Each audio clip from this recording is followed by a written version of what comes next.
sınav var ki, o iki fəndən deyil, yenə qruplaşmış humanitar yönümlü ayrı fen bilimləri, yəni sayısalcılar dediyimiz onlar ayrı verirlər. Amma oradakı hədəf budur. Onlar 9-cu sinifdən sonra fərqli orta məktəblərə yerləşmək üçün bu imtahanı verirlər.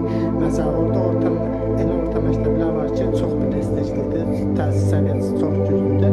Tələbə o imtahanı verərək orta məktəbini dəyişir. Yəni, orada orta məktəb bitirir, sonra lisədən başlayır.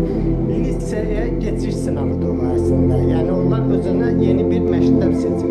Və məktəbə, güclü məktəbdə oxumaq istəyən tələbələr üçün bu imtahan edilir. Amma bu, mənim qəbul elədiyim sistem deyil. Türkiyədə olsa da, mən düşünürəm ki, 9-cu sinif şagirdləri imtahan verilməməlidir.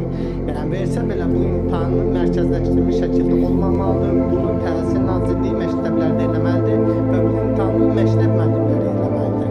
Yəni, niyə? Bu günlərdə, bu yaxınlarda... Orada da negatiflər olur da, Bəxtiyar müəllim. Orada da rüşvət mexanizmi işləyir. İndi ona gələcəm. Rüşvət mexanizmini yığışdırmaq bizim boynumuzun borcudur. Niyə təhsilimizi məhv eləyək? Rüşvət mexanizmi var deyə və ya onu yığışdırmaq. Mən bir şey demək istəyirəm. Bu sualları tərtib olunduğu zaman məqsəd nədir? Uşaqlara real bilgini yoxlamaq, yoxsa hansısa bir dolay yolla uşaqları çaşdırmaq? Mən də onu bilmirəm. Bax, 9-cu sinifdə biz gəl 9-cu sinif öyrənək. Bəxtiyar müəllim 9-cu sinif məsələsini qaldırdı. Almaniyada necədir? Türkiyədə necədir? Almaniyada indi deyəcəm sizə, Elçin müəllim. Əvvəlcə şeyə gəlmək istəyirəm. Bir 3 gün qabaq bir televiziya proqramında Dövlət İmtahan Mərkəzindən Natiq müəllim çıxışı var. Çox diqqətlə izlədim o verilişi.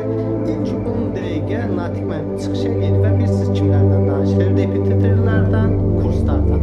Yəni, bir dəfə məktəbdə dərs keçən müəllim bunu dedi, məktəbdə dərs keçən müəllim etiraz edir, məktəbdə dərs keçən müəllim Niyə elə dedi deyir ki, sizcə?